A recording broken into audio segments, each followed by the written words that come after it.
Inês Alves Caetano, muito bem-vindo ao programa, é um prazer ter-te aqui. Estamos de volta para a gravação aqui do nosso show. Como é que te sentes? Como é que tem sido este ano de pandemia?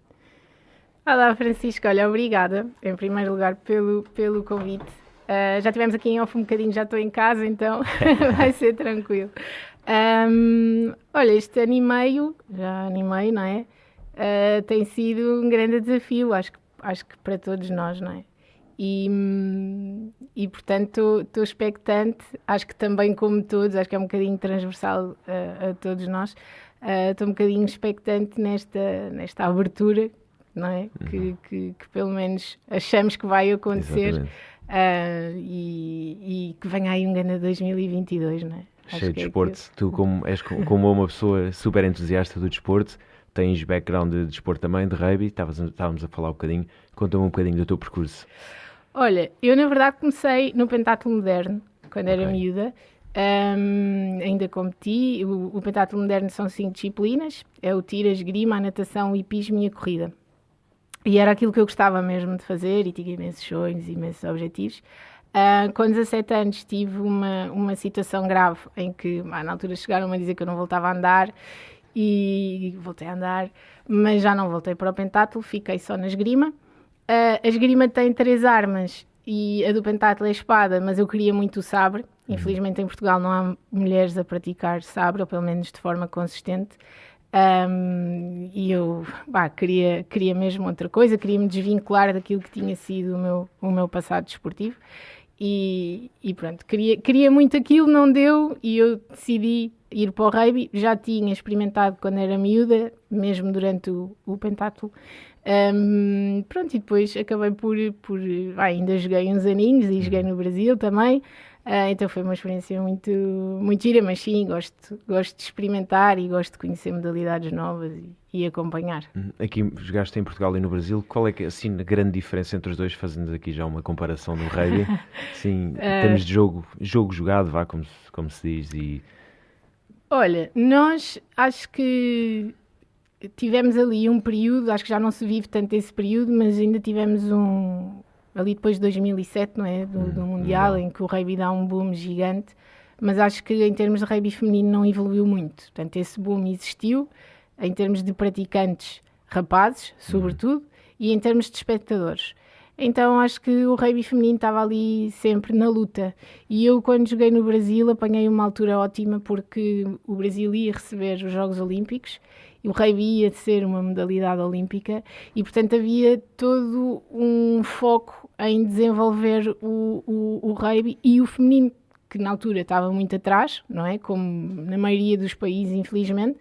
Mas, e aliás, o Brasil acabou por ter uma seleção feminina bastante mais forte do que a masculina, e portanto acho que eles fizeram ali um grande trabalho nesse sentido, e portanto foi muito diferente aí, pelo apoio que havia, pelas iniciativas, e portanto foi um momento muito bom para estar ali a aproveitar toda aquela dinâmica à volta da modalidade. Foi muito fixe. Eles têm também uma boa estruturação do desporto, que nós estamos a falar aqui um bocadinho em off com as aulas de educação física.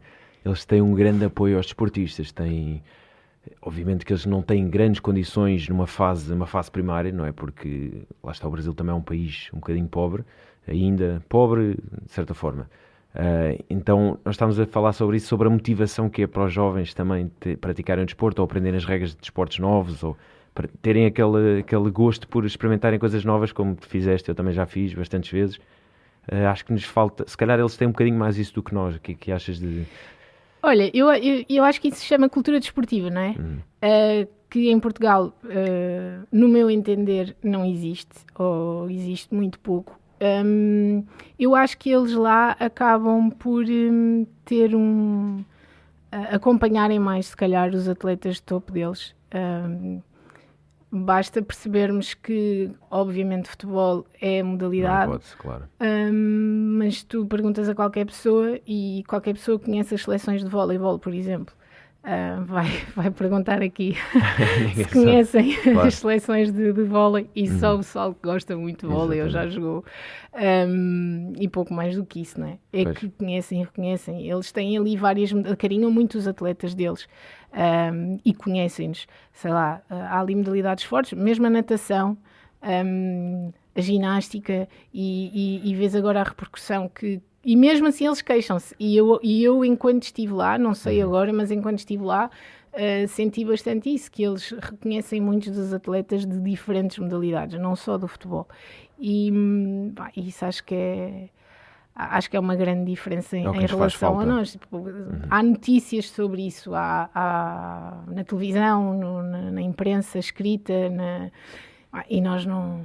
Nós temos que televisão é dar só mais futebol. apoio. É assim, nós quando ganham as medalhas, nós estamos sempre à espera de ir aos Jogos Olímpicos e... Sim, mas isso é de 4 Exato, em 4 anos, não é? e ganhar todas as medalhas, mas há um trabalho por trás, é preciso também apoiar a parte de treino, é preciso apoiar a parte psicológica, todo o trabalho que é feito de preparação para os Jogos Olímpicos. Exatamente. Nós achamos que não, vamos chegar lá, vamos medalhar todos, ou não vamos ganhar nenhuma medalha porque somos os coitadinhos. Não é verdade, nós temos excelentes atletas ali, às vezes pelos nossos resultados. Ainda agora, a seleção de ténis de mesa foi campeã da Europa. Exatamente. Eu não vi nenhuma notícia sobre isso. Infelizmente também. E se calhar quase ninguém sabe que temos mais um título europeu. E acho que isso é que é a grande diferença, porque fora os Jogos Olímpicos, eles participam de outras competições como nós, não é? Desde os mundiais, eles têm os pan-americanos, como nós temos os europeus, enfim... E são destaques, não é? E nós aqui, acabaram os jogos, portanto, até Paris. Exato. Vai rolar futebol e depois logo se vê. Exatamente. Infelizmente é mesmo esse o nosso problema maior, que é a falta de apoio e mediatismo aos atletas de todas as modalidades. Nós temos atletas, como estávamos a falar um bocadinho, temos pelo menos 2 ou 3 atletas muito bons em qualquer modalidade que exista. Sim. Claro que desportos de neve temos dificuldade porque não somos um país com neve, de neve, nós temos neve, mas não é próprio para isso, mas temos atletas de tudo e mais alguma coisa e infelizmente não lhes damos o devido apoio. Acho que continuamos ainda com esse problema apoio grave. E valorização, porque se calhar claro. Alguns até têm alguns apoios, não é? Os atletas olímpicos mesmo, enfim, isto era conversa para outro podcast, em termos daquilo que são os apoios e as bolsas e tudo mais, mas se calhar as pessoas não sabem quem foram metade dos 92 atletas que tiveram nos Jogos Olímpicos e tiveram lá. E se calhar têm os seus apoios, por pequenos que sejam, não interessa, não é isso que está em causa, mas depois não existe a tal valorização, não é? E a estruturação em algumas modalidades. Porque sim, não é só, isso. Não é construir um central de rendimentos, pronto, já construímos o central de rendimentos, agora queremos medalhas, queremos títulos mundiais. Isso é um grande problema, eu já discuti isso várias vezes e continuo a insistir, porque realmente não é só criar infraestruturas, acham que tem aqui um pavilhão, tem aqui um central de rendimento, um campo, o que for, agora é para treinem, que se fartem e cheguem aos jogos e ganhem tudo, ou o campeonato mundial. Acho que falta-nos muito também trabalhar ao nível dos recursos humanos e desenvolver essas competências. E isso é uma coisa que acho que já vamos lá chegar, mas que nós procuramos fazer com os atletas, e eu acho que faltam atletas nestas estruturas. A opção de treinador não é a única, não é? Acho que no dirigismo desportivo há muitas funções e acho que falta muita gente do terreno que, quando deixa o terreno, podia capitalizar toda essa experiência para cargos que, é preciso aprender, é preciso estudar, é preciso compreender o que é que se faz nessas funções, ir buscar essas ferramentas, mas são ferramentas técnicas. E acho que falta malta do desporto nas estruturas, que tenha estado lá, tenha passado pelas dificuldades e que consiga pensar nas soluções como quem já passou pela dificuldade. Exatamente. Não é? Eu tenho uma forma de estar, eu procuro não ver o problema. E sempre que encontro um obstáculo, para mim é um desafio para encontrar soluções. Eu gosto disso. Sou espírito competitivo, não sou igual. E eu acho que o atleta tem muito esta visão. Portanto, se já passaste pelas dificuldades e te dão a oportunidade de encontrar as soluções, eu acho que se pudermos ter essas pessoas, essa malta do terreno, a fazer uma transição para este tipo de cargos e funções, acho que podia ajudar muito, não só a desenvolver o desporto, este lado técnico, competitivo, a desenvolver as estruturas, do ponto de vista da organização, etc. Claro. Mas acho que ajudava muito também à cultura desportiva, porque nós também falávamos um bocadinho em off, que se calhar esta malta nova que anda agora na escola não sabe quem é o Carlos Lopes, mas eu acho que é muito pior do que isso, porque se não sabem, Carlos Lopes é só sim. Agora, não sabem se calhar quase já quem é alguém que deixou de competir há 5 ou 6 anos atrás. Claro.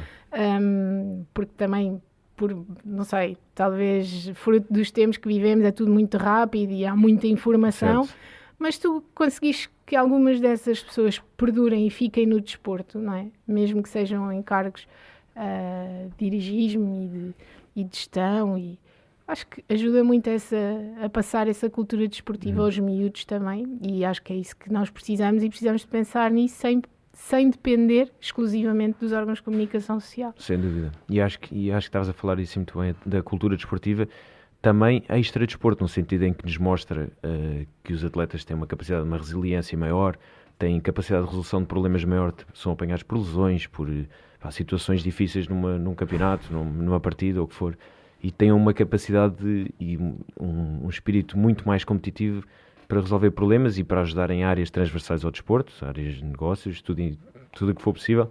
Aliás, até vemos muitos atletas, hoje em dia, ex-atletas portugueses, a trabalhar nas mais variadas áreas. E com esta conversa estamos a chegar à tua empresa, à Sports Embassy, que realmente tem mostrado isso, que os ex-atletas têm muito a acrescentar no panorama de negócios, porque têm essa resiliência, têm muita capacidade, têm espírito de equipa. Como é que surgiu a Sports Embassy agora que chegamos à questão? Olha, a Sports Embassy surgiu numa altura em que eu me vejo confrontada, fui despedida. Não estava a contar, ou pelo menos não da forma como as coisas aconteceram, e voltei a sentir-me, contei-te há bocado a história dos 17 anos, não é? E voltei a sentir-me assim. E agora o que é que eu faço? Vou ter que redefinir os meus sonhos outra vez, vou ter que encontrar uma nova vida outra vez, e achei que aquilo não estava a fazer sentido, não fazia sentido para mim, esse capítulo já devia estar encerrado, eu não me devia voltar a sentir dessa forma. E ainda por cima já tinha feito um percurso profissional engraçado para a minha idade e tudo mais, e aquilo não me estava, acho que tive a capacidade de me pôr de fora e de analisar aquilo que eu estava a passar e a sentir, e percebi que aquilo não fazia sentido nenhum. Mas isso era eu que também não tinha sido uma atleta de topo, ou não tinha sido uma atleta olímpica, não tinha estado 20 anos a dedicar-me exclusivamente àquilo. E comecei a pensar em amigos e amigas que tinham passado por isso, ou que estavam a passar por isso, e comecei a falar com pessoas e comecei a perceber que isso sempre tinha feito parte das minhas conversas, não é? Até porque eu praticava uma modalidade em que eu não podia pensar em dedicar-me exclusivamente a essa modalidade, não é? Exato. Então isso sempre fez parte das conversas, e comecei a perceber que se calhar era o momento de fazer alguma coisa, e eu sou uma pessoa de causas, preciso de ter, eu adoro trabalhar, mas eu tenho que ter algo que seja superior à função em si, tem que haver ali um verdadeira propósito. Missão. Sim. Exato. Tenho que sentir que há ali algo mais importante. E surgiu a ideia. Falei com vários amigos que ainda eram atletas, alguns que tinham deixado de ser, porque é que tinham passado, enfim. E então acho que fui juntando um conjunto de pessoas que se foi revendo na tal causa, não é? E acho que isso é que é o espetacular de quando é uma causa, é que tu percebes quando as pessoas se revêem nela, esquece, começas a ter muitas pessoas a remar para o mesmo lado. Exatamente. Começou-me a fazer sentido, e pronto, e criou-se a Sports Embassy, que é um projeto social, e o grande propósito foi sempre garantir que nós conseguíamos dar uma resposta a qualquer atleta que quisesse preparar a sua vida após o desporto, sempre numa lógica positiva. É óbvio que há malta que passa super mal, que é um período super difícil, mas nós estamos aqui para encontrar as soluções, lá está. Exatamente.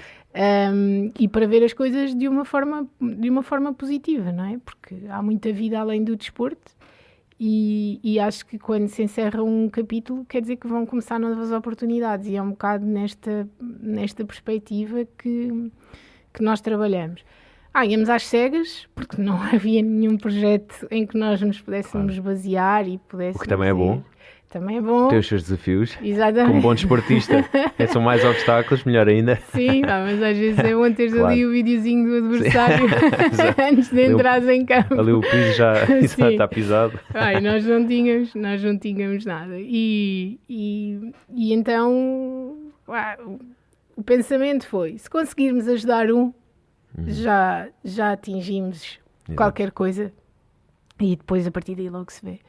E pronto, e foi isso. A primeira coisa, criámos este programa que é o Your Future, e que é um programa completamente individual, personalizado, porque cada caso é um caso, cada um tem as suas dificuldades, depende muito do contexto, depende muito de uma série de coisas. Exatamente. E então nós percebemos que, aliás, tinha que ser, porque nós, entre todas as pessoas que eu falei, não houve uma situação igual, portanto nunca podíamos sequer não tinham a lição estudada, não tinham um manual para agir. Não há um manual de transição de carreira, isso não existe. Não existe. E é impossível. E malta que treinou toda uma vida com outras pessoas, e são 20 anos em comum, e é diferente para cada um.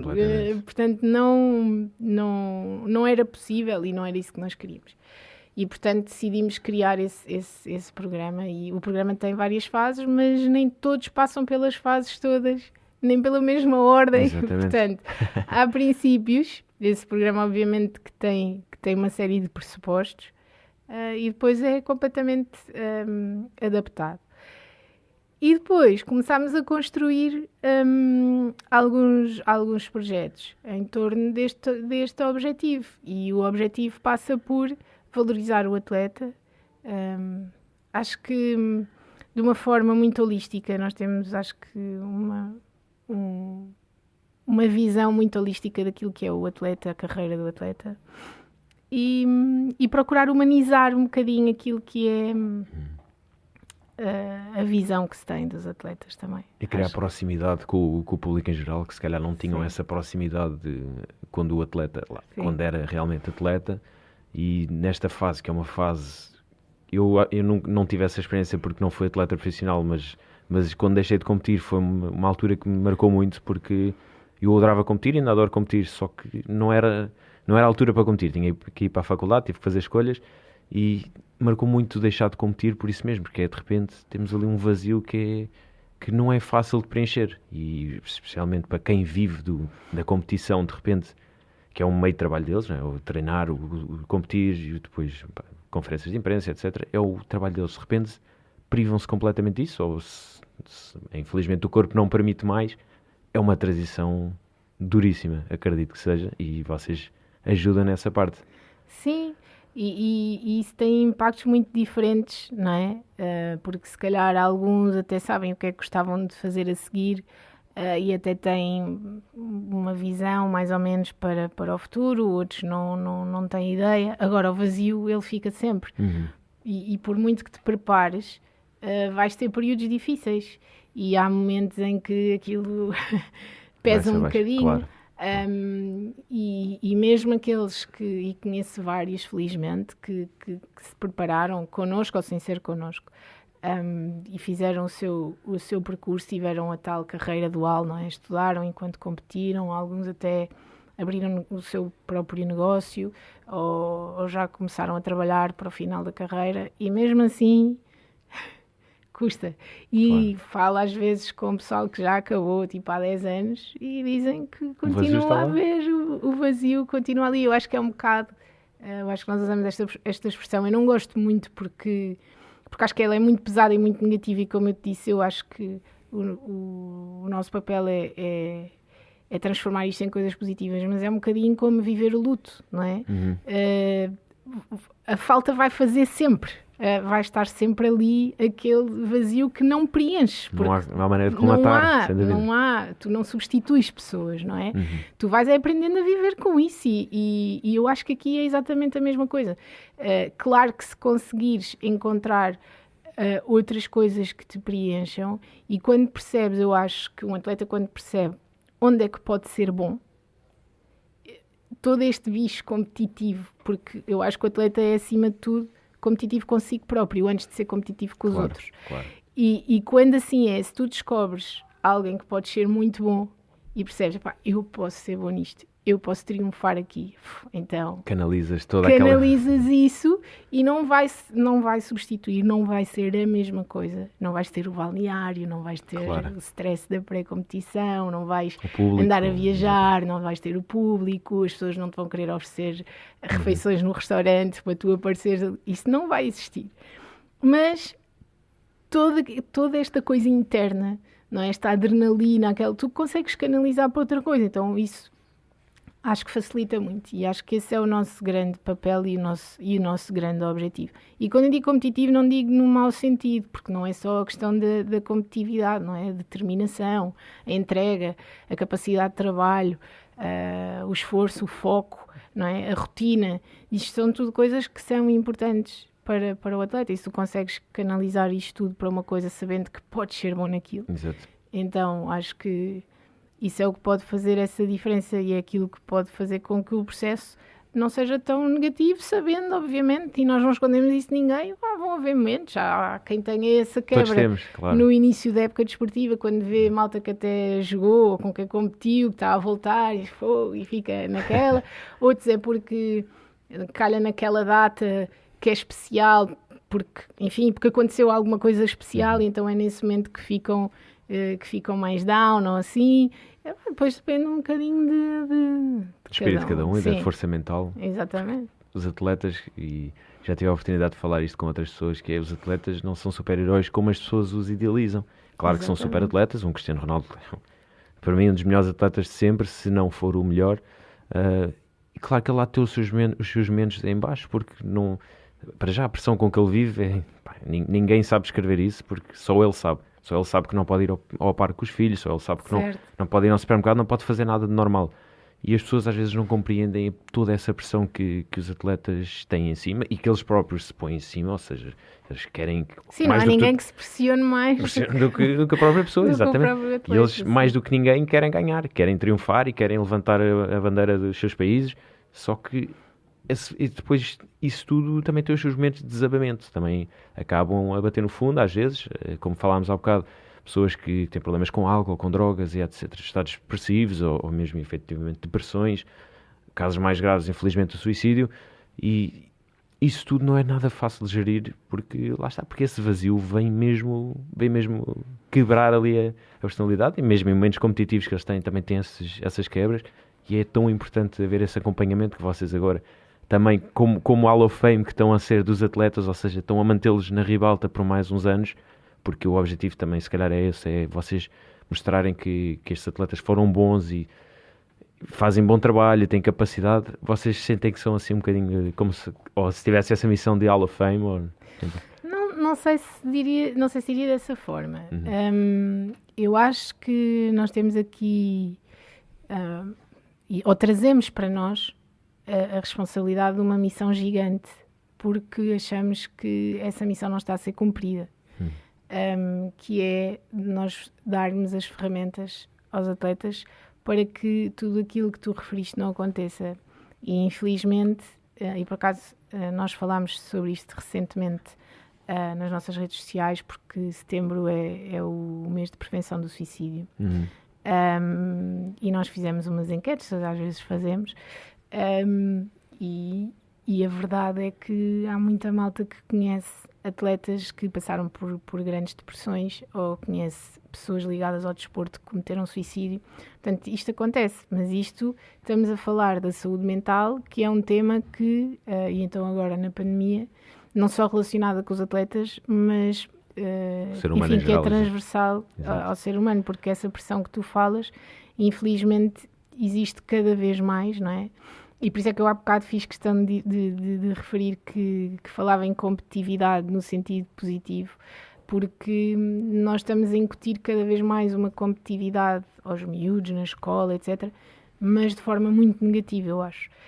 Isto são competências que são boas, têm que ser canalizadas como tal, e não no sentido inverso. Mas voltando àquilo que tu dizias, senão ando aqui às voltas. Não há problema. Eu acho que nós trazemos para nós uma missão que eu acho que é grande, que acho que é de grande responsabilidade, porque, como te dizia, é uma missão que não é cumprida, porque não é objetivo dos clubes, não é objetivo das federações dar estas ferramentas aos atletas. E eu acho que falta aqui um bocadinho de visão, porque um atleta que esteja bem em todas as áreas da sua vida, nós nunca estamos bem em todas as áreas da nossa vida, não é? Claro. Mas se tivermos as ferramentas para conseguirmos solucionar esses problemas, ou se tivermos uma boa rede de apoio para nos ajudar a resolver os problemas que todos temos, mas esta questão da transição de carreira é algo que pesa muito na vida de um atleta, não é? Porque pode pesar ao nível financeiro, e isso pode ser uma preocupação para ele, para a família. Estamos a falar de pessoas que normalmente, quando terminam as carreiras, já têm famílias, com filhos pequenos, com dependentes, não é? Portanto, é um período muito complicado para tudo isto terminar. Pode ser ao nível financeiro, pode ser ao nível pessoal, não é? Emocional, psicológico. E, portanto, o tema da saúde mental entra aqui, lógico que sim, mas entra também aqui enquanto pré-carreira, durante carreira e pós-carreira. Infelizmente, e houve um estudo que saiu durante a pandemia, há apenas, se não estou em erro, acho que são 13%, apenas 13% dos clubes em Portugal têm psicólogo. Isto para mim, é escandaloso. É escândalo. Quando tu sabes que estás num contexto em que aquelas pessoas estão permanentemente em pressão.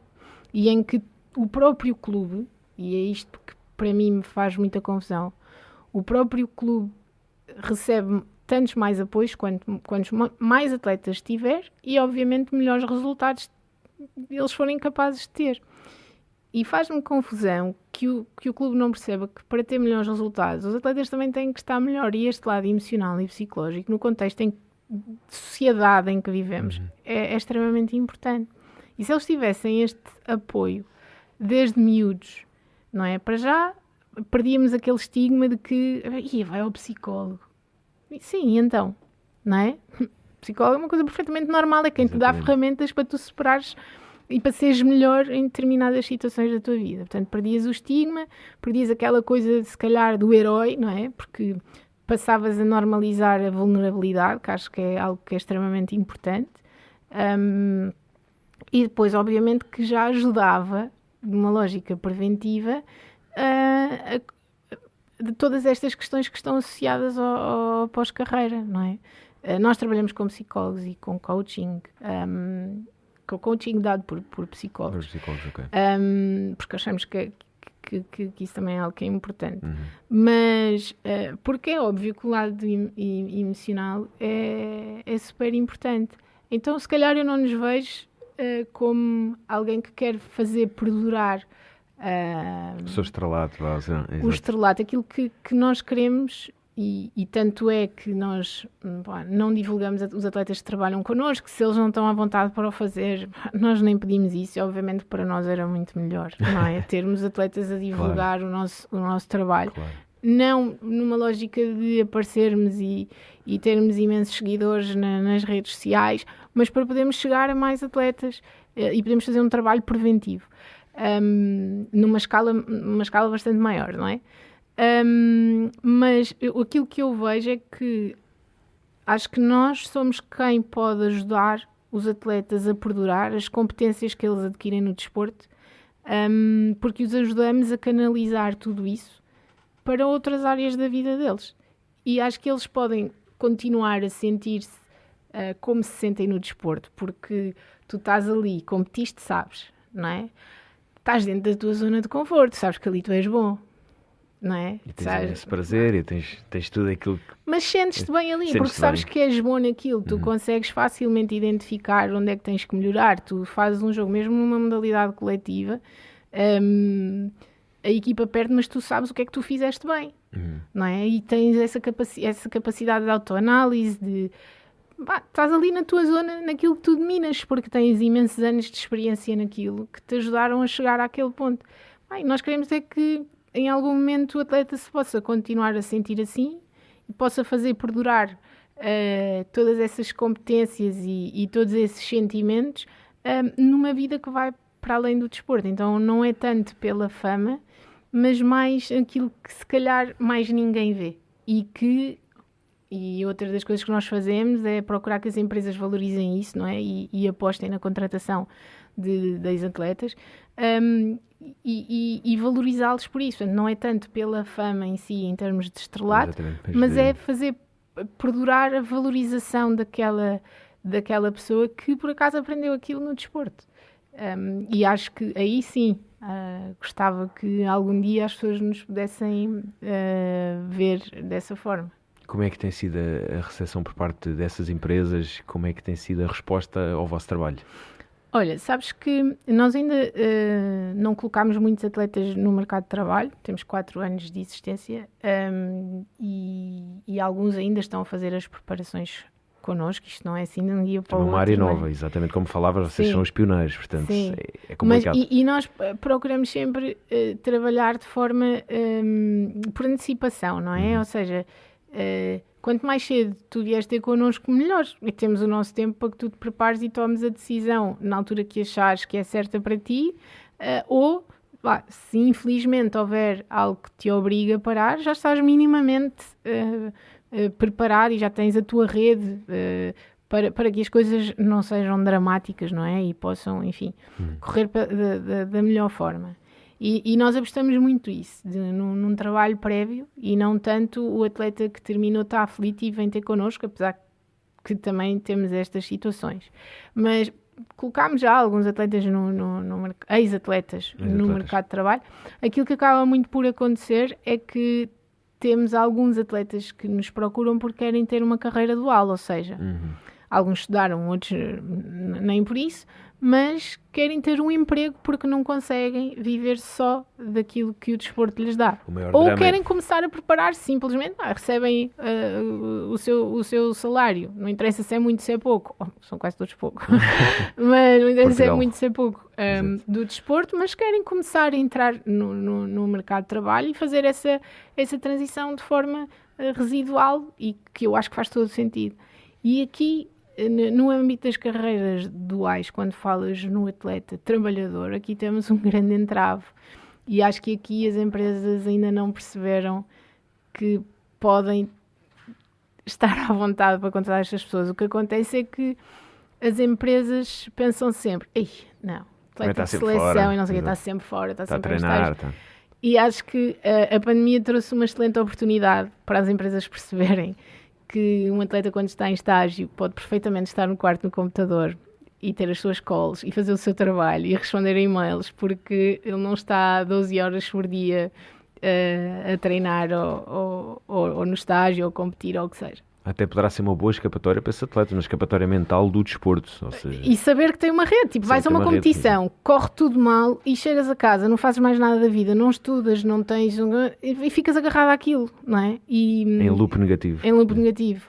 Quando de repente, se tiveres outra atividade, e eu não digo que todos os atletas têm que ir tirar uma licenciatura, por exemplo, acho que não. Acho que há muita coisa que podes descobrir enquanto treinas. E se tiveres aquela almofadinha...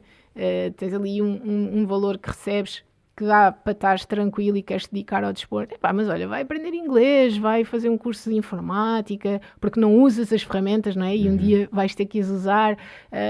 O que é que gostas? Gostas de, sei lá, uma coisa qualquer, vai fazer um cursozinho e fica ali sempre com qualquer coisa que te obrigue a ter mais um focozinho e que não te pressione muito, se não é o objetivo que tu tens, Certo. mas teres ali sempre qualquer coisa que um dia pode te servir ou não. E mesmo que não te sirva do ponto de vista técnico, serviu para isto, não é? Para teres uma outra atividade, para te obrigar a gerires a tua vida, para te obrigar a ter uma rotina além da rotina desportiva, que te faz ter contacto com outras pessoas que um dia podes precisar, e que eu acho que é muito importante. Mas na lógica da carreira dual para as empresas, acho que ainda temos aqui um grande entrave, e acho que nós temos uma petição que está a recolher assinaturas. Nós gostávamos muito de conseguir 10.000 assinaturas, porque nos permitiria chegar até a Assembleia da República, mas 4.000 já faz com que eles tenham que debater estes temas. E uma das questões que nós temos lá evidenciadas é que devia haver incentivos fiscais para as empresas contratarem atletas. Sem dúvida. Porque há incentivos fiscais para tanta coisa, há tantas cotas, há tanta coisa, e nós exigimos dos atletas aquilo que depois não lhes damos. E acho que é uma forma de fazer com que as empresas valorizem o atleta, é uma forma do Estado se preocupar, e isto acho que é um bocadinho responsabilidade social, preocupar-se com aquilo que será o futuro destas pessoas. E já que, e aliás, o Jorge Fonseca tem falado muito naquela história da polícia, não é? Uhum.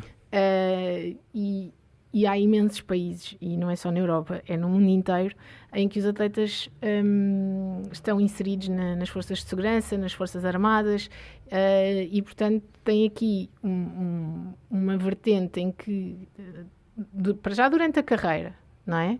Mas depois do pós-carreira, quer dizer, se eles deixam de competir, eles continuam a ser militares ou polícias ou o que for. Enfim, e depois noutros países também existem outras políticas em que eles podem ter outro tipo de funções na função pública, e acho que nos falta um bocadinho esse exemplo para que as empresas possam segui-lo, ou dar esse tipo de incentivos para que as empresas possam olhar para um atleta e dizer assim, já que não tem a capacidade de perceber que um atleta de alto rendimento que quer trabalhar é alguém super focado, claro, e que se calhar vai dar zero problemas nesse sentido, não é? Porque é alguém super determinado, que se já estudou e tudo, quer dizer, fez um curso com boas notas, é de alto rendimento. Estou-me a lembrar, por exemplo, do João, do Von, do futebol de praia. O rapaz fez um mestrado, acaba um mestrado com 17 valores e ninguém lhe dava um emprego. Porque ele viajava muito e porque era da seleção, não é? Campeão do mundo. E eu penso, se tivesse a minha empresa, claro que eu queria um campeão do mundo, não é? A trabalhar connosco, obviamente. Tens que pensar do ponto de vista da empresa. A empresa não quer perder dinheiro, não é? Naturalmente. É obviamente complicado para uma empresa gerir, ou para algumas empresas até mais do que outras, porque há atividades em que o teletrabalho é complicado, mas é difícil às vezes a empresa receber com uma semana de antecedência a convocatória para o estágio e saber com uma semana de antecedência que vai ficar sem a pessoa durante 15 dias. É verdade. Isto é verdade. Agora, comparar isso ou pôr isto ao mesmo nível, ou analisar a produtividade de uma pessoa por isto, aí é que eu acho que falta aqui um bocadinho de visão, e acho que aqui os incentivos podiam ajudar bastante. A pandemia veio quebrar um bocadinho também isso. Sim. A pandemia veio provar que as pessoas não precisam estar no escritório 10 horas por dia para produzir. Exatamente. 10, 11, 12. Que, aliás, há muitas empresas até que estão agora a adotar aquelas semanas mais curtas de trabalho e estão a ter, não sei se em Portugal já estão a fazer isso, mas creio que sim. Mas na Europa algumas empresas estão a adotar essa política. Sim, os tais modelos híbridos. Exatamente. E, enfim. Portanto, acho que aí, mas lá está, existem atividades onde isso não é possível, claro, e obviamente que se compreende, tem de estar presente, mas para isso, lá está, acho que há aqui uma série de acabam por ser políticas, não é? Uhum. Que eu acho que têm que ser analisadas, têm que ser avaliadas, e nós queremos muito que estes temas todos sejam falados e sejam abordados. Nós estamos já não sei se estamos perto das 600 assinaturas, queríamos ter essas 4.000, Não sei se algumas pessoas ficam com algum receio de pôr lá o nome, mas mesmo que o atleta não queira assinar, com certeza tem o namorado, a namorada, os pais, os tios e pode assinar por toda a gente. Claro, e portanto, se cada atleta conseguir que 10 pessoas assinem, seria fácil, e acho que devia ser obrigatório falar sobre estes temas a um nível mais elaborado. Sim. Eu acho que esses benefícios fiscais até poderiam, de certa forma, quebrar-nos aquele estigma de tu queres ser atleta de esgrima, não podes. Porque ali tens essa salvaguarda. Se fores bom atleta, depois a empresa se contratar, vai ter benefícios fiscais. É mais um pequeno passo rumo ao... dá para ser desportista. Não é preciso ser jogador de futebol, não é preciso ser... temos basquete, tem alguma especificidade também, o hóquei também alguma, o surf também alguma, mas... Pronto, não precisas de depender de um dos 3 maiores desportos. Podes ser perfeitamente atleta, como temos agora o Fernando Pimenta, temos o João Ribeiro, o pessoal da canoagem, que fizeram prestações incríveis nos Mundiais em Copenhaga, Norberto Mourão também. Ou seja, há aqui ainda esse benefício, se calhar vai-nos ajudar a quebrar um bocadinho aquele estigma de que podes ser atleta ao mesmo tempo, não há crise, porque depois se fores contratado, a empresa já pensa de outra maneira. Portanto, se calhar era mais uma alavanca para isso que estavas a falar, de possibilitar o dual working. Eu pessoalmente acho que um atleta, se não quiser, não deve nem tem que trabalhar para além do desporto. O desporto tem que ser o trabalho dele, ou seja, se é atleta, treina, descansa e compete. Mas sabes que há ali um meio termo claro do atleta que ainda não chegou ali, mas também não é totalmente amador. Claro, não tem capacidade. E que nós não pensamos neles. Exato. Que é aquele miúdo ou aquela miúda que não atinge os níveis que são necessários para ter, por exemplo, o estatuto de alta competição, mas treina igual. E se calhar treina com o pessoal que tem estatuto de alta competição. Portanto, tem o mesmo nível de exigência, tem as mesmas rotinas, percebes? Então acho que há aqui um meio termo que ninguém pensa. Porque eles têm as bolsas olímpicas. Para já podem perdê-las. E passam a vida inteira no stress, e não é? Eu amanhã posso perder a minha bolsa olímpica. Que não é assim um valor para ela, diga-se também passagem. Não é um valor por aí além. Mas depois ainda temos este pessoal do meio termo. E aqui para o meio termo nada é feito. E depois, estava a falar de ter de se optar, não é? E que optaste também. Também és daquelas pessoas que sentiu na obrigação também, de optar. Não ia lá nenhum. Pronto, não interessa, mas fizeste a tua, Deixei de competir e deixaste de competir e foste para a faculdade. E a verdade é que os clubes recebem tanto mais financiamento quanto mais atletas tiverem. Portanto, tudo isto para mim não faz sentido, mesmo da lógica da gestão do próprio clube. Sem dúvida. Se eu recebo mais, se tiver mais atletas federados, como é que eu me dou ao luxo de não fazer nada para manter os atletas federados? Acho que uma das grandes... O que é que se passa aqui, exato? Uma das grandes preocupações dos ginásios é a retenção. Claro. Não são os novos clientes, é reter o cliente. Não é? E eu acho que nós não estamos a fazer isso no desporto. Portanto, toda a lógica que está aqui associada a esta gestão, até dos próprios praticantes e tudo mais, e nós somos eu não sei se somos o país da OCDE com mais obesidade infantil, mas sei que estamos ali no top 3 ou 5, para não dizer que somos o mais, que é para não estar aqui a cometer nenhum erro. Então está aqui eu não digo uma inversão de valores, mas quer dizer, há aqui muita incoerência, não é? Errado, e ainda por cima temos um instituto que é o Instituto Português do Desporto e da Juventude. Então, mais uma razão para estas políticas estarem todas associadas e poderem ser desenvolvidas em conjunto. Eu pessoalmente acho que o desporto não evolui enquanto não tivermos o Ministério do Desporto, enquanto as coisas não forem separadas. Isso é uma opinião pessoal. Agora, se as coisas estão juntas, então temos que fazer isto funcionar em conjunto e não andarmos aqui a dizer que os miúdos estão obesos e não praticam atividade física e depois nós não fazemos nada para os miúdos continuarem federados, até porque tu chegas ali ao 12º ano, não é? Até jogavas futebol federado, queres agir, saíres da escola com os amigos. Optas por ir para a faculdade. Queres fazer um desporto federado e não podes, porque ou competes a um nível... Que incoerência.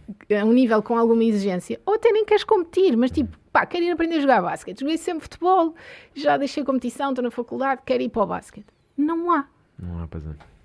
Não há. Tens os clubes federados que competem. Se quiseres, já não podes competir, porque já tens para aí 18 anos, já ninguém vai dizer que podes aprender basquete para competir, não é? claro. E quem diz basquete, estou só aqui a dar exemplos, porque qualquer modalidade. Mas nós E somos não profissionais a consegues. cortar pernas também. Nós em Portugal somos profissionais a... O que é que queres ser? Não sei o que, nem pensar. Nós é logo. A primeira ideia, em Portugal em geral, é logo, não, nem pensar. Tu olha agora aos 20 anos, agora vais estudar não sei o quê. Infelizmente é esse o nosso espírito, que se repercute depois nas crianças ou nos adultos. Nós estamos sempre uns aos outros a cortar as pernas em vez de fazer exatamente o oposto, que é, tu queres fazer? Então, pá, olha, tens aqui este sítio, vais para ali, falas com este, Nós não temos espírito de camaradagem, acho eu, ainda o suficiente para também motivar em geral. Nós estamos todos aqui sempre a apontar o dedo. Aquele agora quer ir para o não sei o quê.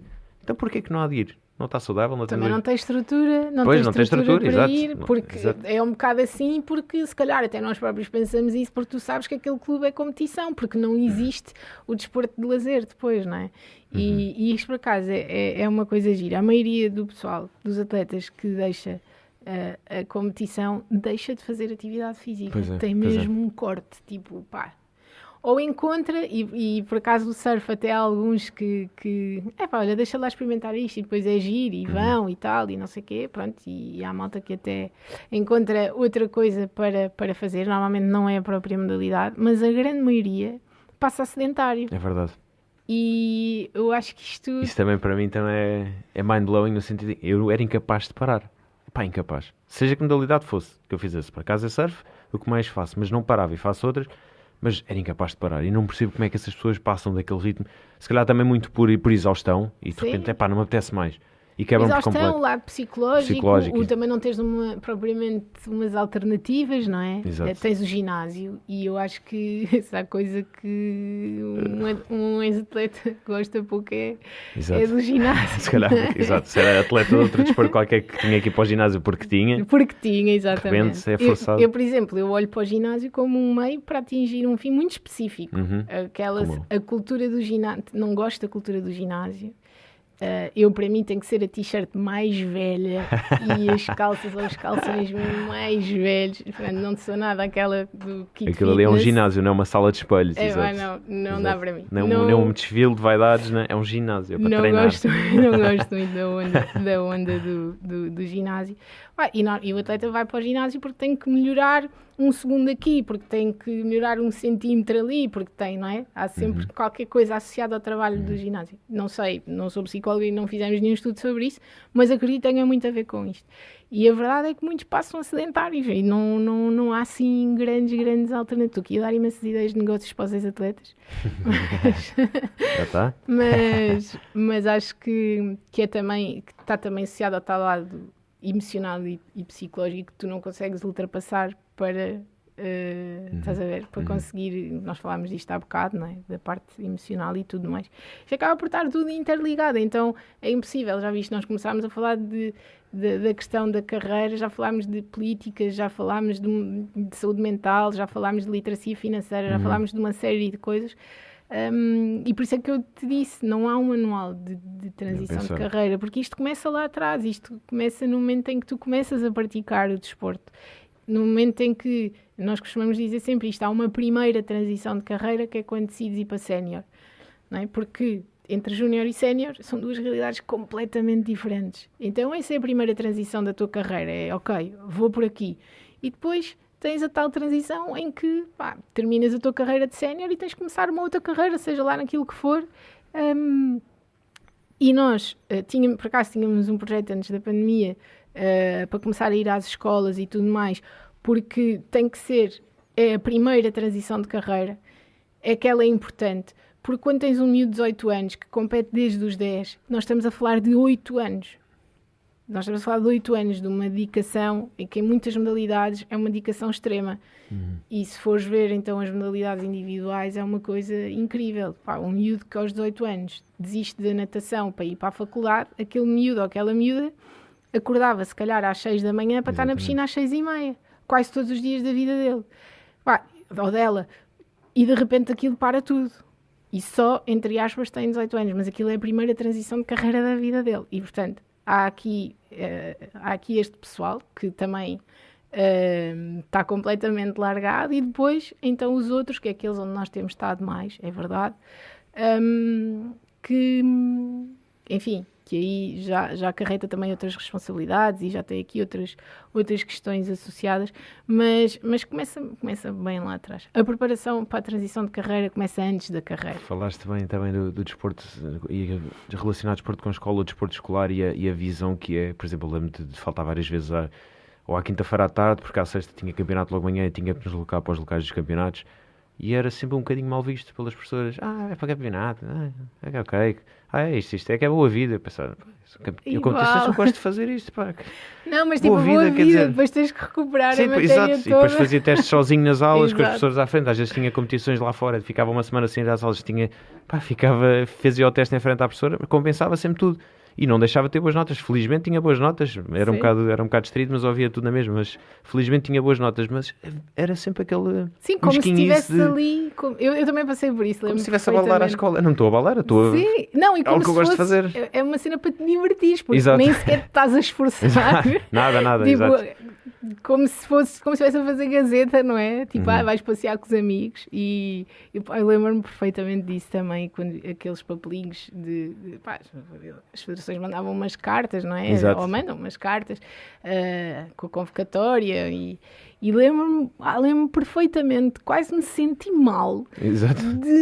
Não me sentia, mas estava ali naquele limitezinho, não é? De te sentires mal. Está aqui porque vou representar o meu país, está aqui a minha justificação de falta das próximas 2 semanas. Vai não sei para Exato. onde, não sei boa vida. Boa vida. Vou contigo, ou seja, eu estou... Tipo, já viram o que é que eu tenho que recuperar a seguir? Isso tem que mudar já. Boa vida porque, tipo, eu hoje já me levantei às 6 da manhã e já fiz isto, já fiz aquilo. Exatamente. Quando estavam todos nas caminhas confortáveis, ia tomar um pequeno almoço, nós estávamos dentro de água, no pavilhão, estávamos no ginásio, e isso tem que mudar, infelizmente. Mas isso é tal cultura desportiva. Cultura desportiva, mas também começa pela escola. Nós já tivemos ali, houve uma altura que o desporto escolar tinha alguma expressividade, claro que estamos a anos de luz de Estados Unidos, Inglaterra, Espanha, até a própria Espanha já aqui ao lado, mas temos que mudar isso, porque também é mais uma ferramenta, mais um pequeno empurrão numa carreira. É o facto de saber que a escola aceita bem, que temos apoios para praticar na escola as várias modalidades, porque é de medir, organizam o treino interturmas, pronto, está aqui o desporto escolar. Sim, olha, eu acho que o desporto escolar, eu ainda dei aulas na escola, depois deixei de dar, desiludi-me bastante. Mas mesmo assim, eu acho que o desporto escolar nos últimos anos tem evoluído alguma coisa, e tens alguns atletas que foram identificados no desporto escolar. A minha grande questão é, e porque não estou por dentro, não o vivo, não é? Por dentro na escola, aquilo que eu acho é que os atletas que são descobertos no desporto escolar têm mais a ver com as pessoas do que com a estrutura do desporto escolar. Ou seja, há pessoas muito boas no desporto escolar a fazerem trabalhos espetaculares. Obviamente que em algumas situações são escolas que estão a fazer bons trabalhos, porque têm lá boas pessoas. Agora, a estrutura em si, não sei. Nós também fizemos umas enquetes por causa da ZUAR, que são as unidades de apoio ao alto rendimento, que algumas escolas têm e depois nem todas têm. Enfim, há atletas satisfeitos, há outros que nem por isso, depois há atletas que andam em escolas onde essas unidades de apoio não existem, e portanto, acho que ainda há aqui muito trabalho para se fazer, não quer dizer que não haja trabalho a ser bem feito. Eu acho é que nós somos pouco consistentes, e acho que as nossas políticas desportivas não convergem todas no mesmo sentido. Ou seja, nós temos o desporto escolar a trabalhar sozinho, o desporto federado a trabalhar sozinho, o lazer a trabalhar sozinho, e nada converge com nada, e as pessoas não comunicam, não desenvolvem. Eu faço sempre esta pergunta, que é: o que é que nós, enquanto país, enquanto sociedade, queremos do desporto? Eu gostava que houvesse só uma resposta. Não é? Porque se houver uma resposta, nós estamos todos a remar para o mesmo lado. Estamos todos abraçados, exatamente. Quando cada um responde como acha que deve ser, está explicado. E vamos continuar a debater aqui uma série de temas sem sabermos que estamos a fazer algo todos para o mesmo. Por isso é que eu te dizia há bocado que nós puxámos para nós uma responsabilidade e assumimos essa responsabilidade sem a termos, percebes? Porque nós não somos uma organização de lado nenhum, somos uma organização, uma instituição de malta que quer muito fazer isto. Mas isto devia ser uma resposta que tinha que ser dada do ponto de vista institucional, do ponto de vista de Estado, de governo, ou das organizações que fazem parte da tutela do desporto. Nós não devíamos ter razão de existir, e eu digo sempre isto. No dia em que em que deixar de fazer sentido nós existirmos, eu vou estar muito feliz. Fizeram um bom trabalho. Quer dizer que nós já fizemos um bom trabalho. E acho que é muito por aí. Falta também o que falavas, o Ministério do Desporto. Que eu acho que claramente ia tutelar e ia ser o maior guião, o maior guiador deste processo todo, que é desde o desporto, desde a primeira instância em que começam a praticar desporto até ao último dia que praticam desporto, seja de que maneira for, amador, profissional, sénior, júnior, claro que sim. Todas as modalidades, tem que haver um caminho definido que nós, é como tu dizias, cada um porque tem que estar taco a taco, estás Exatamente. A perceber? Nós estávamos a exigir durante a pandemia de um secretário de Estado aquilo que tínhamos que exigir de um ministro. Exatamente. E o ministro que tem a tutela do desporto estava preocupado era se os miúdos tinham aulas ou não tinham. E eu também não posso dizer que ele estava errado em dar prioridade à educação. Certo. Ele tem duas pastas. Certo. Ele deu prioridade a uma. No contexto da pandemia, era óbvio que ele ia dar a prioridade à educação. Claro.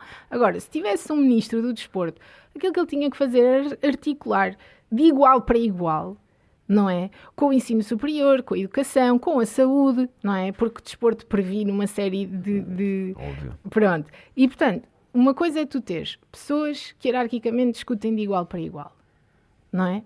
Outra coisa é teres um secretário de Estado que não pode fazer nada sem um ministro. E quem vem do desporto percebe hierarquias e, portanto, é muito fácil nós percebermos, não vais pôr um diretor desportivo a discutir com presidentes. Não vai acontecer. Portanto, acaba com uma ou outra na rua, provavelmente o diretor desportivo, muito provavelmente. Ou ficas ali a batalhar. Não estou a dizer que se o secretário tem boas políticas, más políticas, não estou a avaliar isto. Estou só a falar em termos daquilo que é o modelo hierárquico que nós temos, não é? Se tu tens um clube ou uma equipa em que quem dá a cara é permanentemente o diretor desportivo e que tem que estar sempre dependente de decisões de presidentes, aquele clube nunca vai fazer nada daquilo que quer fazer, não é? E é isso que eu acho que nos falta, é haver aqui um entendimento que o desporto é tão importante quanto e fazeres com que se discuta o desporto de igual para igual com as outras coisas. E, portanto, tem que ser, na minha visão, isto não é Sport Supremacia a falar, sou eu, na minha visão, tens de ter um ministro a falar com ministros. Porque o desporto tem que ter uma importância muito maior, não é? E também, isto depois é uma bola de neve, o desporto não tem, portanto o atleta também não é reconhecido, não é? E não se valoriza a carreira do atleta e por aí vai. Claro. Mas eu acho que sim, acho que tem que ser de igual para igual. Acho que não... E se possível um ministro com experiência prévia de competição, porque dá-lhe mais uma... Mas olha, o nosso ministro da Educação supostamente tem e... Não sei. Portanto, acho que... Mas lá está no Ministério da Educação, não está no Ministério do Desporto, se calhar... Sim, mas ele tem valor do desporto, não é? Ele podia... Enfim, acho que quando nós damos prioridade a uma coisa, quem tem filhos, os filhos são prioridade. Os filhos são uma prioridade e a grande prioridade, mas tens outras. Claro, tens não deixas de ter vida. Exatamente. Não é? Tanto a educação, que também, enfim, é outro podcast inteiro, não é?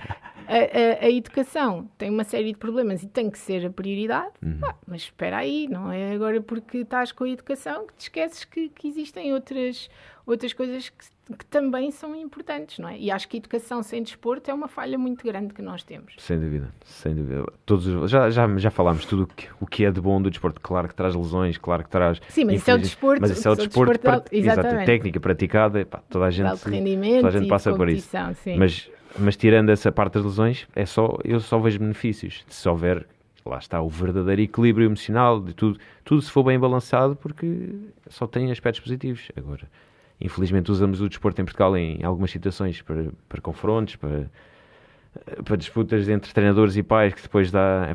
pronto, mas isso também é falta da cultura desportiva. A tal falta de cultura e desportiva. de sensibilização para a importância do Metade desporto. dos pais nunca praticou desporto. É o problema. E metade dos professores, aqueles professores que dizem que tu só vais lá, metade também não praticaram. E os pais acham sempre que os filhos vão ser os próximos cristianos, tudo e mais alguma coisa. Portanto, não temos cultura desportiva, ainda estamos com um nível muito baixo de cultura desportiva, algo que temos que começar a trabalhar mais, para benefício, diria eu, do país em geral, porque não é só saber quem eram os atletas, mas é perceber um bocadinho o porquê desses atletas, o que é que fizeram para alcançar, perceber o espírito de sacrifício, perceber toda a dedicação, inspirar-nos com isso, porque eu olho para Carlos Lopes, mesmo atletas mais recentes, Naide Gomes, Nelson Évora, todo esse pessoal, são todos uma inspiração por tudo aquilo que alcançaram e por tudo aquilo que dedicaram e carregaram o país, a bandeira às costas, não é? Com todo orgulho, e chegaram ao que chegaram, e nós infelizmente,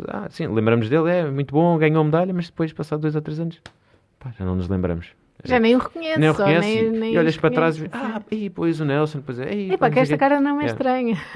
Os Jogos Olímpicos de 2012, sim, um giro, já lá passou. Mas agora temos se calhar metade não sabe onde foi sequer. Exatamente. E é triste ver isso, que não pegamos nisso, como fazem, por exemplo, os brasileiros, que falávamos ao bocado, que exaltam os atletas de maneira inacreditável. Para eles não há melhor do que o brasileiro. Os americanos também são super defensores, todos. E nós temos aqui aquilo que também falava um bocadinho de... Andamos todos a cortar as pernas uns aos outros, em vez de realmente pegarmos em todos os atletas, pegarmos no sentido figurativo e dizer, vamos todos para a frente, precisam de apoio, em vez de estar sempre a mandar abaixo quando as coisas correm mal. Não, correu mal hoje, mas amanhã, temos cá outra vez todos. Estamos cá para apoiar e vamos todos para a frente e vamos chegar às medalhas e vamos fazer isto. Mas um esforço conjunto, porque... Já viste que quando os atletas de alta competição, por exemplo, quando decidem terminar as carreiras e têm ali aquele processo de transição, já viste se eles durante um ano que fosse, pudessem, ao serviço do país, não interessa se é o Ministério da Educação, se é do Desporto, se é do que for, estar nas escolas com os miúdos e fazerem esse processo de transição em que continuam durante um ano a ganhar um salário para estarem ali com os miúdos, para motivarem os miúdos. Nós temos que ter noção que há muitas realidades nas escolas, não é? Claro. Que para alguns miúdos estarem ali é um sacrifício, porque infelizmente passa-se muita coisa na vida de muitas crianças. E poderes ter ali alguém que eles acabaram de ver na televisão, quando terminaram, estavam ali no auge ainda ontem, não é? E teres aqui uma política que não só valoriza o atleta, porque depois isto também ajuda, quando as pessoas conseguem ver os atletas noutros contextos, também começam a pensar, se ele sabe estar naquele contexto, se calhar também pode trabalhar connosco. E isto acaba por isso é que eu te falo na falta de políticas. Algumas existem, mas lá está, acho que não convergem. E por causa daquilo que eu te dizia há bocado, que é outra coisa que eu gosto muito, que é as respostas certas vêm de perguntas certas. E acho que nós continuamos aqui a fazer as perguntas erradas. Enquanto não fizermos as perguntas certas, nós não vamos... E as perguntas certas às vezes custam. Custa imenso ouvir a pergunta certa. Mas nós acho que só crescemos com isso, não é? E portanto acho que falta aqui muita coisa que pode ser feita. E que eu não digo, quando falo no Ministério, eu não digo que o desporto não tem que estar com a educação. Acho que tem mesmo a ver com a tal tomada de decisão que eu te dizia, e com o debate de ideias e de políticas. Acho que isso tem que estar ao mesmo nível. E só assim conseguimos evoluir. Mas, com Ministério ou sem Ministério, há muita coisa que se pode fazer. E acho que levar o desporto à escola através dos atletas pode ser importante. Sei lá, há uma atleta olímpica, eu não me quero enganar, eu acho que é a Catarina Monteiro, que é da natação. Ela era da natação, eu agora não sei se é a Catarina ou não, mas que assumiu depois dos Jogos, que passou por um processo difícil de bulimia, etc., durante a preparação para os Jogos Olímpicos. Quantas miúdas nós não temos nas escolas a passar por isso? Com problemas de anorexia, bulimia, etc, etc. A Catarina tem que ser uma voz ativa nisto. Como é que não é? A pergunta é como é que não é? E é isso que eu acho, e o nosso projeto da Magazine vem muito por aqui, de desafiar os atletas, porque não somos nós que escrevemos nada, nós agora começámos com a rubrica da entrevista, em que, ok, fazemos umas perguntas, mas desafiar os atletas a pensarem em si próprios como alguém que tem uma história importante e que deve partilhá-la da maneira como quiser, e que se tem um tema que lhe é muito querido e que lhe é muito importante. Nós já temos um atleta que escreve sempre, tem uma rubrica da sustentabilidade, que é o Nuno Dias, que é do Karaté. E que até agora é candidato a presidente da Federação de Karaté, mas que ele é um eco-atleta, então ele defende muito a questão da sustentabilidade e dos atletas como veículo promotor destes valores e tudo mais. Então ele tem uma rúbrica, ele que escreve todas as magazines, ele escreve sobre sustentabilidade e o desporto. Pronto, ele fala sobre um tema que é uma causa dele, e todos os atletas têm uma causa, e tu estás ali, olhas para eles e não sabes quais são as causas que eles defendem. E eu acho que isso é tão curto, porque nós continuamos a olhar para eles como o tal super-herói, mas mais do que isso, nem é super-herói, é a máquina, não é? Porque tem que render, está ali, está a ser pago não sei o quê, e tem que não sei o que mais. E as coisas não são bem assim, é preciso humanizar aqui um bocadinho o atleta e o desporto, e pensar nisto tudo de forma muito holística, que acho que é aquilo que nós procuramos trazer. Quando falamos de saúde mental, quando falamos das causas, quando falamos de uma série de coisas, e que se percebe que à volta do atleta há aqui muita coisa que tem que ser explorada e que tem que ser vista com outros olhos, não é? E lá está, são as tais, é a cultura desportiva com as políticas desportivas, em conjunto com outras políticas. Exatamente. De educação, enfim, de saúde, etc, etc, porque o desporto está um bocadinho em tudo, até da mobilidade, das infraestruturas. Sim. Portanto, isto tem que estar tudo muito bem articulado. E depois talvez um dia nós possamos ter miúdos aqui que façam carreiras desportivas muito engraçadas, não é? Com bons resultados, não tem que ser os melhores resultados, mas com resultados, com sustentabilidade. Nós temos imensos miúdos que até júniores são campeões do mundo, campeões da Europa, e depois desistem. Portanto, não há uma continuidade. E somos um país tão pequeno e com tão poucos recursos. E temos tantos resultados ao nível do desporto jovem. Portanto, alguma coisa também se faz bem. Sim, claro. E se calhar, quer dizer que também temos bons recursos humanos. Claro, nós falamos muito dos atletas, mas nós temos treinadores extraordinários. Claro que sim. E que também são subvalorizados, não é? Infelizmente. Pronto, acho que precisamos é de evoluir e dar mais ferramentas em termos de recursos humanos, quer seja a outros treinadores para poderem evoluir, e àqueles que já estão lá continuarem a evoluir e a terem condições, porque muitos são mal pagos, muitos são professores e vão dar aulas e ainda têm que dar treinos, e mesmo assim conseguem excelentes resultados. Sacrificam imenso da parte familiar, que estão o dia todo a dar aulas, chegam à noite, vão dar treino ao fim de semana também não estão em casa. Sacrificam imenso e não são recompensados, nem reconhecidos. Não digo, não é preciso ser dinheiro, mas deem-lhes o devido valor. Sim. E muitos deles ex-atletas, não é? Ex-atletas, mais isso. Portanto, toda uma vida dedicada a darem tudo aquilo que têm pelo desporto, por a modalidade que praticam. Não digo em vão, mas fica ali um gosto muito amargo na boca, porque não são valorizados. E é isso que não tem que haver, sabes? Exatamente, era isso. Nem se devia falar. Esse gosto amargo, e acontece muitos atletas quando terminam a carreira desportiva, que não querem nunca mais ouvir falar da modalidade, e que são referências nacionais na modalidade e não entram num pavilhão para ver o jogo da seleção, porque estão de mal com a modalidade. Quer dizer que há muita coisa que foi mal feita nesse processo, porque esse pessoal que chega ali não pode ser maltratado a seguir, e tem que ser essas referências, e os miúdos têm que de repente ter um ex-atleta da seleção a ver o jogo do sub-16 da seleção, e tem que haver e isto é tal cultura desportiva.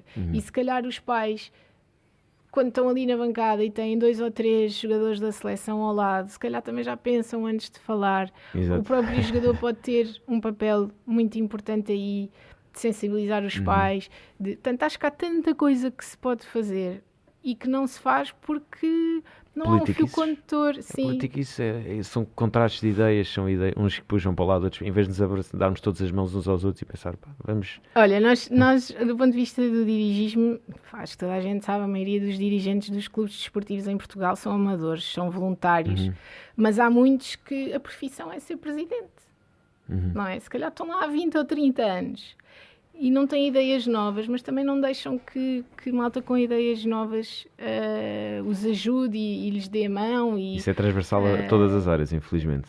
E acho o cargo que é meu e só meu. Sim, mas isso acho que é um problema que nós temos. Somos o país dos doutores, não é? Exatamente. E, portanto, também dos senhores presidentes. E acho que é verdade. Acho que formalismos acima de tudo. Exato. Sim, há muitos senhores presidentes de profissão. E acho que, lá está, se calhar há muita malta nova e mesmo...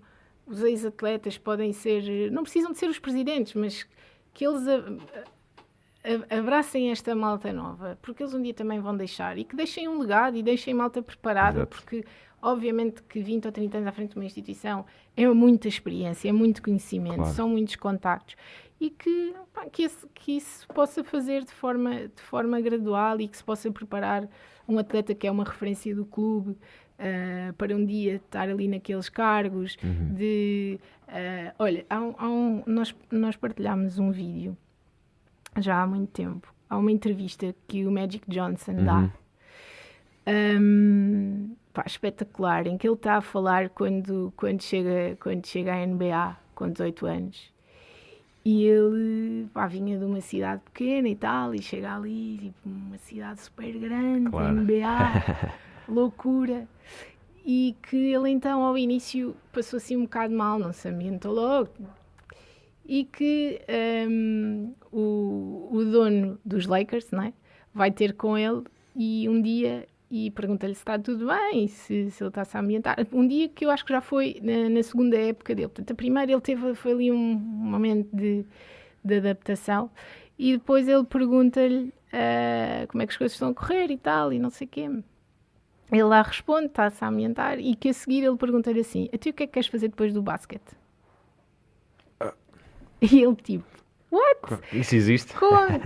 Tipo, acabei de chegar à NBA e o dono está-me a perguntar, tipo, o que é que eu quero fazer depois? Agora imagina, o Magic Johnson, eu não sei, ele deve estar com 50 e tal anos. 50 e tal, possivelmente. Portanto, sim. Isto foi há quase 30, e que ele, na altura, respondeu que queria ser um businessman. E o dono dos Lakers perguntou-lhe, então, e o que é isso de ser um businessman? Sabes o que é que precisas de fazer para ser um businessman? E ele, não faço ideia. E então, na altura, o dono dos Lakers pegou nele e ele passou a ir com ele para todo lado, foi conhecer o clube todo por dentro, percebeu como é que funcionava a política de bilhética, como é que se fazia, foi conhecer a rádio, na altura eles tinham a rádio do clube, foi conhecer o departamento de merchandising, foi conhecer isso tudo. E hoje ele é o que é. O dono simplesmente não estava preso à posição de dono ou de presidente. E hoje há uma grande referência que dá a cara por aquilo. E então, eu acho que não estou a cometer nenhum erro entre Lakers e coisas, mas acho que é isso. Mas, não, o pessoal do basquete. Também tenho os amigos que me matam logo. Mas eu acho que isso pode ser feito até no clube da terra. Claro, aquela referência daquele atleta ou daquela atleta que hoje há uma grande figura no clube, e que o presidente pode ser daqui a 10 anos, que um dia vai sair, não interessa, mas que vai preparando alguém que é uma referência ali, que é uma referência para os miúdos, que é uma referência para os pais, que é uma referência para aquele bairro ou para aquela região, que vai atrair mais miúdos para aquele clube, e que falta muito esta visão. E quando nós dizemos, não é comparável a realidade dos Estados Unidos ou a anglo-saxónica sequer, exato, com a nossa. Mas isto que foi feito com o Magic Johnson, perdoe-me, mas pode ser feito em qualquer lado. Exatamente, não tem ciência nenhuma. Não há ciência e não há dimensão de clube para fazer uma coisa dessas, para ir buscar alguém que pode ser uma referência, e se calhar foi isso logo que ele viu no Magic Johnson, foi este miúdo tem uma margem de progressão brutal, ele vai dar jogador, ele pode ser uma referência e ele vai ser um businessman se calhar aqui, e pronto, e acho que isso pode-se fazer de uma forma tão natural, e acho que o atleta sente muito mais a camisola, quer dar muito mais, e se calhar até rende mais porque sabe que tem ali lá está, aquele outra coisa Outra para se motivação, focar e outra motivação, e que Sem dúvida. mesmo que não fique ali no clube, aprende muita coisa que um dia pode aplicar E vai ajudar a noutras modalidade, áreas. ou a modalidade, ou uma outra empresa no futuro que Exatamente. se calhar poderá Porque- ter repercussões. Exatamente, pode não ser num clube desportivo, Exato, pode de ser outra área. Mas já vai com experiência, já aprende o que é que gosta mais, o que é que gosta menos, já percebe, olha, isto eu não sei tanto, mas gosto, então quero explorar e quero ir aprender e quero ir pesquisar. E acho que isso, há muitos clubes e não é preciso ser os grandes, se calhar até é mais fácil os menos grandes Sim, fazerem isso. Portanto, acho que há aqui muita margem de crescimento. Sem Quando dúvida. há pouca coisa feita, a margem de crescimento é muito grande. muito maior, claro. E eu acho que nós ainda estamos nessa fase de ter uma margem de crescimento muito grande. Acho que ainda há muita coisa que se pode fazer e portanto, acho que ainda há aqui muitas pessoas que podem ser um fator de mudança destes temas todos, destes paradigmas todos que estivemos aqui a falar. Eu continuo a acreditar que os nossos resultados são muito maiores do que a nossa estruturação. Continuo a acreditar. Acho que se tivéssemos muito maior estruturação e todos mais a remar para o mesmo lado, teríamos resultados completamente superiores, porque é aquilo que falámos, recursos humanos. Nós temos recursos humanos incríveis, treinadores, tudo e mais alguma coisa, atletas, pessoas com capacidades de gestão financeira de clubes ou gestão desportiva mesmo do clube em si. Temos pessoal impossível de caracterizar porque são mesmo muito bons. E aliás, a nossa dificuldade é mesmo manter essas pessoas cá, porque a maior parte dessas pessoas depois vão para fora e acabamos por não deixar o resto nem pensar, porque temos atletas, temos tudo e mais alguma coisa aqui absolutamente incríveis, mas podíamos ter ainda mais porque temos capacidade para tal. Só nos falta estruturação. Faltou só referir aqui no Magazine qual é a periodicidade da Magazine. Nós lançamos 2 em 2 meses, nos meses pares. Nos meses pares. Agora a próxima. Saiu uma agora um bocadinho atrasada porque quisemos falar sobre os Jogos Olímpicos e Paralímpicos. Então tivemos à espera e também do primeiro e esperámos também o primeiro Congresso Olímpico da Lusofonia, que nós fizemos parte do Congresso, então saiu um bocadinho atrasada. A próxima sai no dia 29 de outubro. É a última sexta-feira do mês par que sai. Onde é que sai? Onde é que se pode consultar? No nosso site, sportsembassy.pt, ou nas nossas redes sociais. Tem lá sempre o link direcionado para a Magazine. Muito bom. Inês, muito obrigado por teres vindo. Foi um prazer. Obrigada. Mais uma vez, eu te digo sempre a mesma coisa. Fica muito por dizer, porque temos muita sintonia na maneira de pensar relativamente ao desporto. Mas vocês estão a fazer um ótimo trabalho. Espero que continuem e espero que deixem de o ter de fazer, que é um sinal muito positivo. Sem dúvida. Obrigada, Francisco. Até a próxima.